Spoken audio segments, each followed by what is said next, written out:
हरे कृष्णा दोस्तों, कैसे हैं आप सब।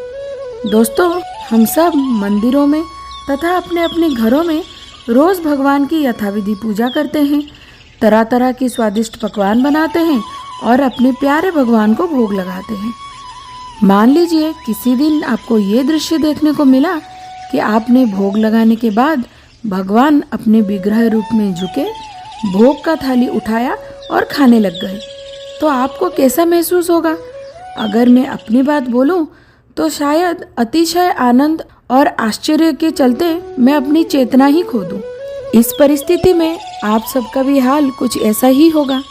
क्या कोई ऐसा व्यक्ति भी दुनिया में हो सकता है जिसके अर्पित किए हुए भोग को भगवान सचमुच खाए, परंतु ये दृश्य देखकर उसको ना तो आश्चर्य हो ना तो आनंद, अपितु बहुत गुस्सा आया हो। इतना ही नहीं, भगवान से उसने वो खाना छीनने की भी कोशिश की हो। क्यों? पड़ गए ना अचंभे में कि ऐसा कोई कैसे कर सकता है। भगवान स्वयं किसी के अर्पित किए हुए भोग को ग्रहण कर रहे हैं। इतना बड़ा सौभाग्य जिसके लिए बड़े बड़े तपस्वी भी तरसते हैं, ये सौभाग्य किसी को मिले और उसकी ये प्रतिक्रिया। तो दोस्तों, आज की वीडियो में हम एक ऐसे ब्राह्मण की कहानी सुनेंगे जो रोज़ बड़े ही विधि विधान से भगवान का पूजा करता था। उन्हें उससे जितना बन पड़े उतने पकवान बनाकर भोग भी लगाता था।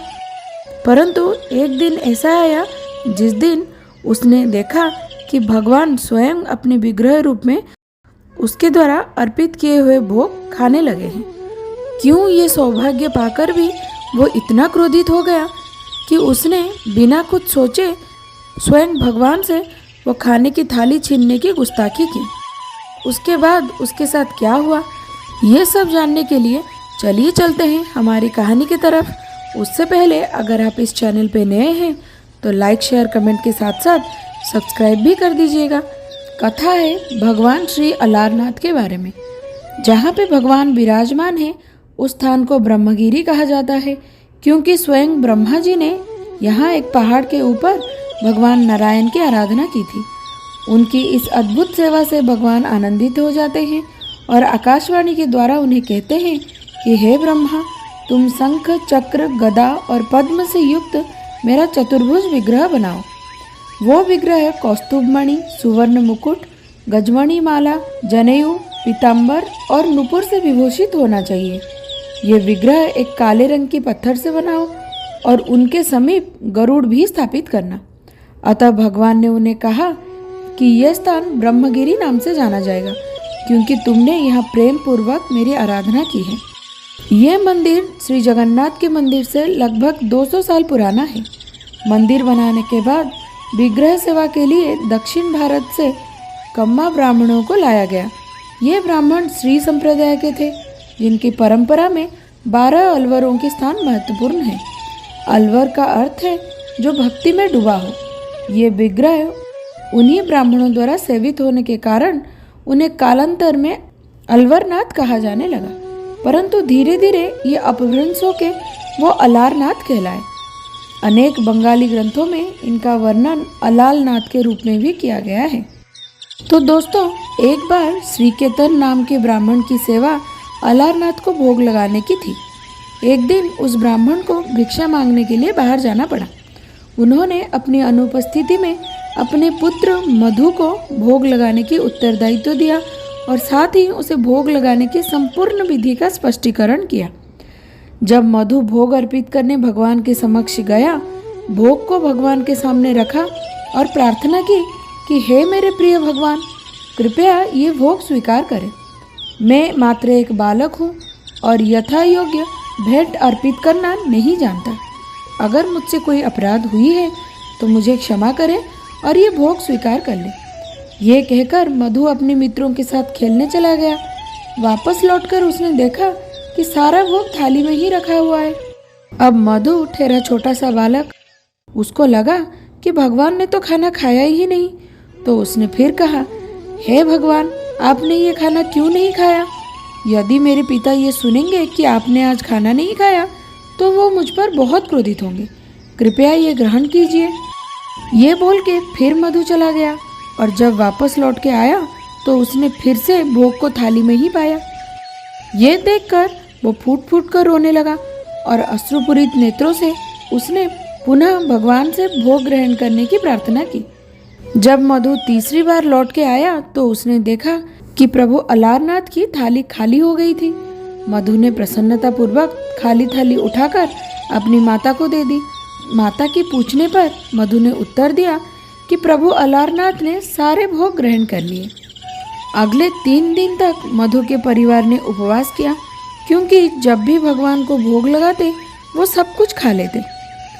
जब 3 दिन बाद ब्राह्मण श्रीकेतन लौटकर आए और स्थिति से अवगत हुए तो उन्होंने अपने पुत्र को बहुत डांटा फटकारा और पूछा कि तुमने भगवान अलारनाथ के प्रसाद के साथ क्या किया है। तो बालक मधु बड़े ही सरलता से उत्तर देता है कि पिताजी, वो तो उन्होंने खा लिया। मैंने ठीक वैसे ही भोग अर्पित किया था जैसे आपने समझाया था। श्रीकेतन ने उत्तर दिया, वो खा ही नहीं सकते, वो तो केवल पत्थर के एक विग्रह हैं, वो सचमुच कैसे भोग ग्रहण कर सकते हैं। परंतु मधु के बार बार यही बोलने पर श्रीकेतन ने ये देखने का निर्णय किया कि हो क्या रहा है। इसीलिए वो एक खंबे के पीछे छुप गया और पुत्र को भोग अर्पण करने के लिए कहा। जब मधु भोग लगाकर चला गया तो श्रीकेतन ने देखा कि भगवान नीचे झुके हैं और खीर का कटोरा उठा लिया है। श्रीकेतन कूदकर खंबे के पीछे से बाहर आया और भगवान की बाहें पकड़ ली, जिससे कटोरी में रखी हुई गर्म खीर भगवान के शरीर पर छलक कर गिर गई। पर श्रीकेतन यहाँ पे भी नहीं रुका। वो चिल्ला कर बोला, रुको, ये आप क्या कर रहे हो? कभी किसी ने विग्रह को खाते सुना है? यदि आप सब कुछ खा जाएंगे तो हम कैसे जीवित रहेंगे? ये सुनकर भगवान अलारनाथ बहुत क्रोधित हुए और उन्होंने उत्तर दिया, ब्राह्मण के वेश में भौतिकतावादी, मैं तुम जैसे भक्ति विहीन व्यक्ति से कभी भोग स्वीकार नहीं करता। मैंने मधु से भोग स्वीकार किया क्योंकि उसने भोग सरलता व प्रेम से अर्पित किया था। आज भी मंदिर के पंडे भगवान अलारनाथ के शरीर पर कुछ घाव दिखाते हैं जहां वो खीर से झुलस गए थे। भगवान ने कहा, मधु के अलावा सब नष्ट होंगे। ये कहकर भगवान अंतर्धान हो गए। उसके बाद कम्मा ब्राह्मण एक एक करके विनष्ट होने लगे। उसके बाद भगवान ने राजा पुरुषोत्तम देव को स्वप्नादेश दिया और सेवा पूर्ववत शुरू कराने के लिए कहा। राजा ने ब्रह्मगिरी में 2 वशिष्ठ गोत्रीय ब्राह्मण एवं एक भरद्वाज गोत्रीय ब्राह्मणों को भेजा। भरद्वाज गोत्रीय ब्राह्मण अलारनाथ के अर्चन में नियुक्त हुए और वशिष्ठ गोत्रीय ब्राह्मण श्रृंगार तथा रसोई के कार्य करने के लिए। समय के साथ इन 3 ब्राह्मणों के वंश विस्तार से वर्तमान में अनेक सेवायतों का सेवाभार प्राप्त हो गया। अगर आप कभी प्रभु अलारनाथ के दर्शन करने जाएंगे तो आप देखेंगे कि उनका विग्रह अतीब सुंदर तथा चतुर्भुज रूप में मंदिर में विराजित है। इनके दक्षिण की और नीचे के हाथ में कमल, ऊपर के हाथ में चक्र, बाएं ऊपर के हाथ में शंख एवं नीचे के हाथ में गदा है। श्री हरिभक्ति विलास एवं श्री चैतन्य चरितामृत के अनुसार इस क्रमानुसार आयुधधारी श्री विष्णु विग्रह का नाम श्री जनार्दन है। मंदिर में प्रभु अलारनाथ के साथ श्री लक्ष्मी, श्री सरस्वती, श्री रुक्मिणी, श्री सत्यभामा एवं सेवकों के अनुसार श्री ललिता एवं विशाखा भी हैं। भगवान की श्री चरणों में हाथ जोड़कर गरुड़ भी बैठे हुए हैं।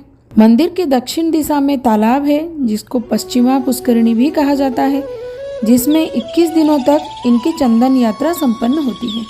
इनके वेश होते हैं कार्तिक मास में 1 महीने के दौरान 25 दिन राधा दामोदर वेश, 4 दिन लक्ष्मी नारायण वेश एवं 1 दिन राजवेश होता है।